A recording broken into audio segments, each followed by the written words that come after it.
இன்றைக்கி ஒரு சூப்பரான ப்ளசண்ட்டான மார்னிங்காக தாங்க இருந்துச்சு. இன்றைக்கி காலையிலே ஸ்கூலுக்கு போகும்போதே பக்கத்தில் இருக்கிற கோவிலில் கும்பாபிஷேகம் நடந்துச்சு. நம்ம போகிற டைம் கரெக்டாக இருந்தது. அந்த கலசத்தில் தண்ணி ஊற்றுறது அதையும் பார்த்துட்டு ஒரு 10:30க்கு தான் ஸ்கூலுக்கு போனோம். இருக்கிற எல்லா ஒர்க்கையும் முடிச்சுட்டு ஒரு 12:30 12:40 கிட்ட வீட்டுக்கு வந்தாச்சு. இன்றைக்கி லாஸ்ட் ஒர்க்கிங் டேனால் ரொம்ப ஜாலியாக தான் இருந்துச்சு. எல்லா டீச்சர்ஸும் பேசிவிட்டு வீட்டுக்கு வந்துட்டோம். இன்னும் கொஞ்சம் போர் தான் அடிக்கும், வேறு வழியில் இருந்து தான் ஆகணும் 1 மந்த்து. ஃபஸ்ட்டு இன்றைக்கி தேங்காய் பால் சாதம் தாங்க ரெடி பண்ண போகிறேன்.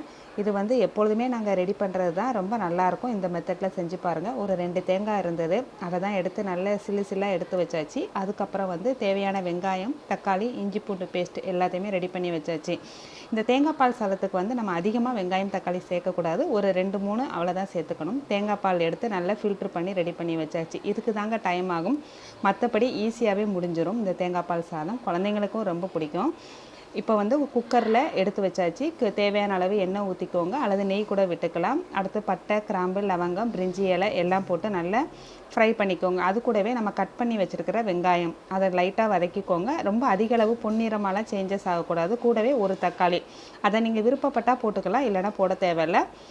2 பச்சை மிளகாய் காரத்துக்கு ஏற்ற மாதிரி போட்டுக்கோங்க. இதையும் லைட்டாக வதக்கிட்டு புதினா இலை ஒரு கைப்பிடி சேர்த்துக்கோங்க. அதையும் நல்லா மிக்ஸ் பண்ணி விட்டுட்டு தேவையான அளவு இஞ்சி பூண்டு பேஸ்ட்டு அதுவும் 1 ஸ்பூன் தாங்க போடணும். எதையுமே அதிகமாக போடக்கூடாது. தேங்காய் பால் சாதத்துக்கு கொஞ்சமாக நல்லா வதங்கினதுக்கப்புறம் நம்ம ஃபில்ட்ரு பண்ணி வச்சுருக்கிற தேங்காய் பால் எடுத்துக்கணும். முக்கியமாக தேங்காய் பால் சாதத்துக்கு சீரக சம்பா அரிசி தாங்க ரொம்ப நல்லாயிருக்கும்.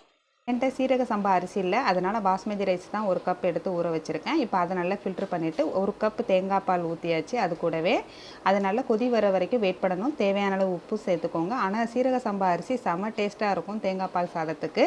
இப்போ பால் லைட்டாக கொதி வரணும். நம்ம எடுத்து வச்சுருக்கிற ரைஸையும் அதோடு சேர்த்து நல்லா மிக்ஸ் பண்ணிக்கோங்க. இதில் அதிக அளவு எண்ணெயும் தேவைப்படாது, மசாலாவும் தேவைப்படாது, ரொம்ப ஈஸியாக முடிஞ்சிருங்க. தேங்காய் மட்டும்தான் நமக்கு எடுக்கிறது வேலை. இப்போ நம்ம எடுத்து வச்சுருக்கிற ரைஸையும் அந்த தேங்காய் பாலோட சேர்த்தாச்சு. இப்போ நல்லா மிக்ஸ் பண்ணி விட்டுட்டு குக்கரை மூடி ஒரு 2 விசில் வச்சு எடுத்துட்டிங்கன்னா சூப்பரான தேங்காய் பால் சாதம் ரெடி ஆயிருங்க. இது அப்படி ஒரு டேஸ்ட்டாக இருக்கும். சாப்பிட்டு பாருங்கள். ரொம்ப வயிற்றுக்கும் நல்லதுன்னு சொல்லுவாங்க, நல்லா குளிர்ச்சியாகவும் இருக்கும், ஸ்கின்னுக்கும் ரொம்ப நல்லது. ஒரு தடவை ட்ரை பண்ணி பாருங்கள். குழந்தைங்களுக்கு செஞ்சு கொடுங்க. இதுக்கு சைடிஷாக நம்ம சிக்கன் குழம்பு வச்சுக்கலாம், செம்ம டேஸ்ட்டாக இருக்கும். இன்றைக்கி தேங்காய் பால் சாதம் வித் சிக்கன் குழம்பு தாங்க வச்சுருந்தேன். செம்ம டேஸ்ட்டாக இருந்துச்சு. இது நல்ல சூப்பராக உதிரியாக சாப்பாடு ரெடி ஆயிருச்சுங்க. இன்றைக்கி ஒரு பிடிச்சிட்டு ரெஸ்ட் எடுக்க போகிறோம். நாளைக்கு இன்னொரு விளாகில் பார்க்கலாங்களா?